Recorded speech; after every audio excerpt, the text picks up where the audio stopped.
Welcome back, adventurers. This episode takes us north to our 5th year hunting Montana and spending Thanksgiving with our extended family. This year, it was me, Dawn, along with Cody and Matthew. The boys were the ones holding the tag, and it was Matthew's last year hunting on the youth tag, so the pressure was on to make it count. We kicked things off Thursday, loading up and heading north.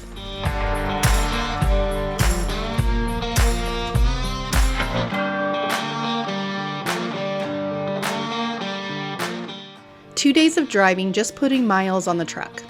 We made it into Utah for the night, grabbed a few hours of sleep, and we're back on the road the next morning. Early mornings, long stretches of the highways, and the boys catching some sleep along the way.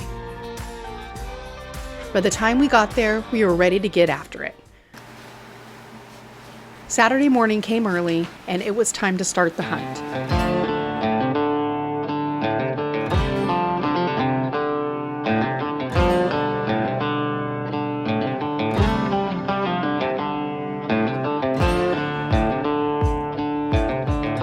We spent the day covering ground, over 150 miles of driving, glassing the hillsides, and trying to locate the deer.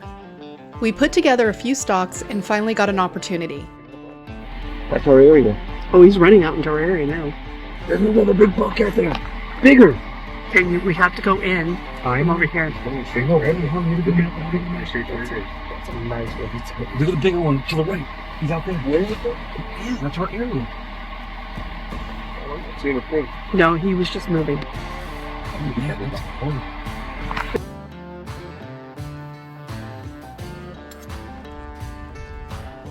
Let's go up that and then skirt that next piece. Maybe there'll be a buck in here. The boys put a stalk on the deer, but the wind wasn't in our favor, so we backed out to save the spot for the next day. Even though Saturday was our first day of hunting, it was the last week of the season. Cindy had a tag, so she headed out with us that morning. By the end of the day, Cindy connected and got her deer down. First success of the trip, meat in the freezer. Oh, his legs are on the back end. Thank you so very much for your help, guys.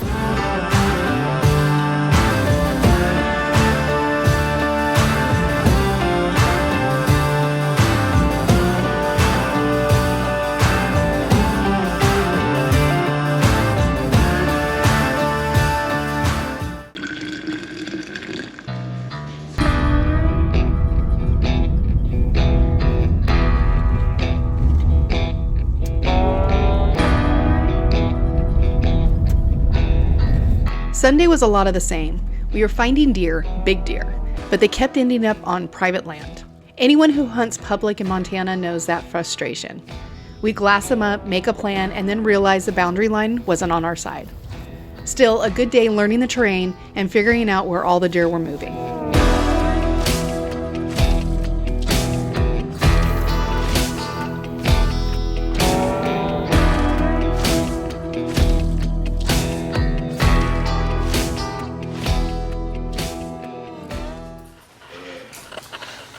Are you ready for today? Yeah.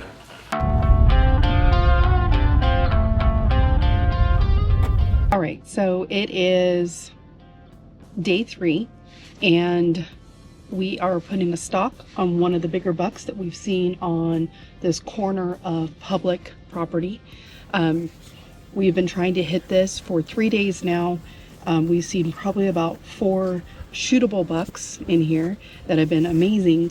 But the problem is that this piece of property, this piece of public, there's a small little gap that we can walk in on, and then it opens up, but there is no cover at all. So it is a stalk. It's a slow stalk. So the guys are now taking their time to go around, and I think they're going to do it. Hopefully this time they do it. But today we have some rainy weather, so the deer are moving around. Matthew's not feeling too great, but he got it together and he is out there hiking. Cody's out there with them, and hopefully they get this done. But this is pretty cool because in the distance on private property, you could see a herd of elk going by. You could see deer all in the hills. But every angle we tried still left us exposed. So we headed to a new spot. Then Matthew spotted something. A buck bedded down below a cliff.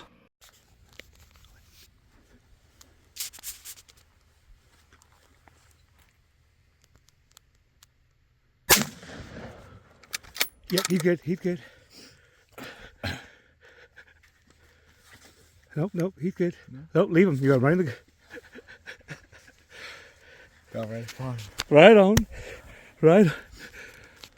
That was a good 20-yard shot. Dude, right upon him, dude. Oh, dude. Wow, that's insane. What is that, like a 3x3? Yeah. 3x2? Yeah. We saw from way down there, and then we're gonna run up here, try to get him from the top. Me and Donnie climbed up here. We walked down, looked all around, couldn't see him, and then we walked to the last edge. We looked down, and then right when we saw him, we were like, oh shit, peeked back down, and then he was right there standing up for me, and I just shot off my shoulder, and that's it. He was maybe 20 yards. That's awesome. Maybe less, honestly. He was like 20 yards. Yeah, maybe less, huh? Yeah, about 20 yards. He was 20 yards, yeah. So he was close. Buck down, one of our tags filled, one more to go. Later that afternoon, we mixed in a little prairie dog shooting and some duck hunting.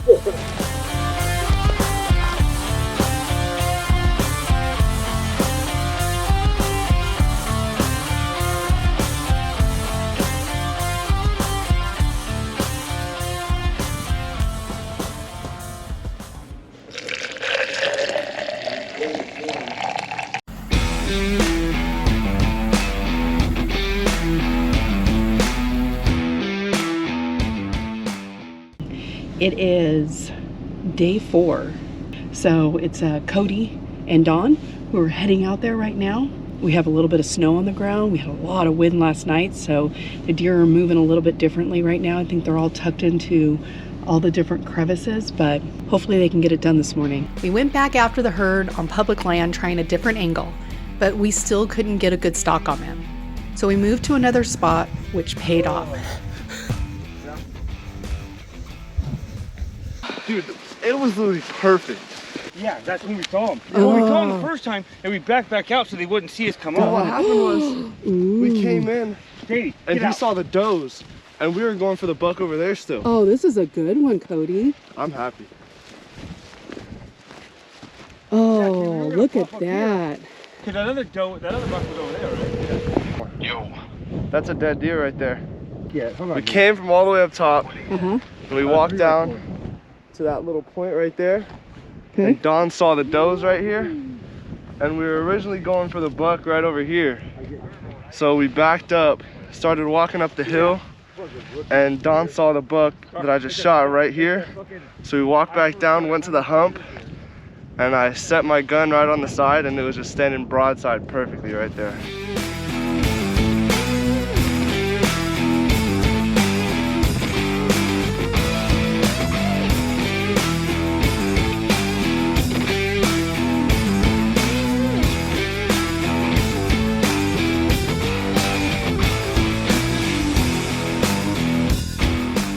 The rest of the day turned into a little more prairie dog shooting before calling it a good one.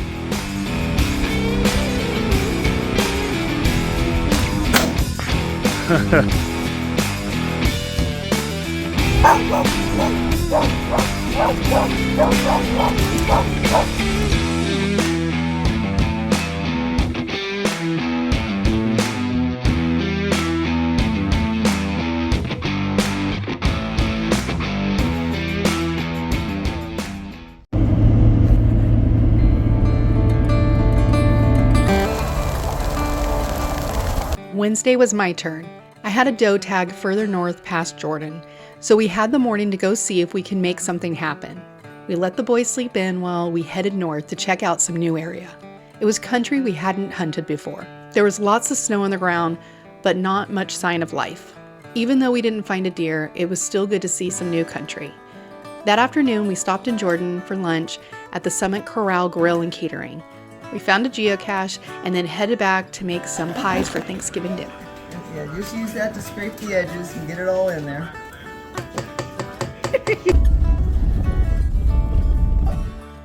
The Thursday was Thanksgiving. We spent the morning with our friends, processing the deer, getting everything cut and packaged, and prepping the heads for transport using what we learned in Utah.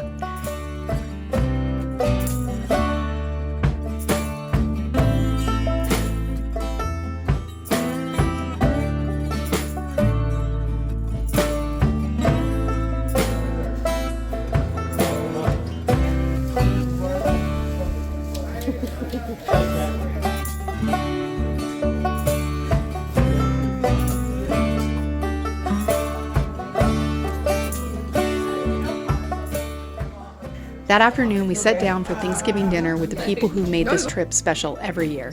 Friends that have truly become family to us. And somehow, that night ended up tattooing Bob's arm. Never a dull moment. Going for it. That's what we're going for. Okay. You did a unicorn. What is... You put a unicorn on me. Let me see. Where is the work?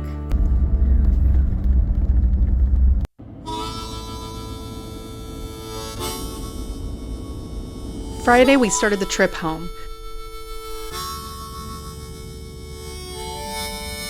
On our way out, we stopped at Purcell's Wildlife Artistry to pick up Mathew's deer head from last year.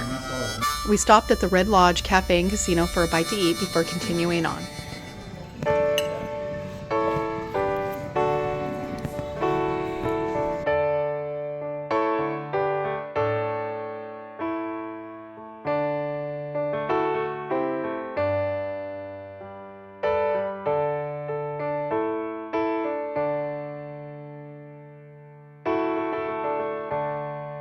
Not long after that, the snow started coming down, making for a slow drive south. We finished the final stretch home the next day.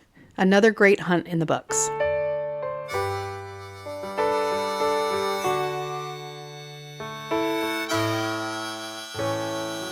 Looking back, this hunt really had a little bit of everything. The miles, the stalks that didn't work out, the ones that did, the laughs, the silly moments, and just figuring out when the plan didn't quite come together the way we hoped. Holy shit, that sucks. We're not good at this.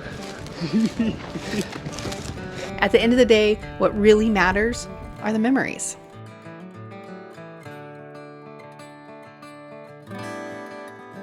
The time spent with our people. The laughs around the table, the moments that turn trips like this into something we'll never forget. $2 in 4 days, a freezer full of meat, and another trip to Montana we won't forget. Thanks for coming along, and don't forget to like, subscribe, and as always, keep adventuring. We'll see you on the next one.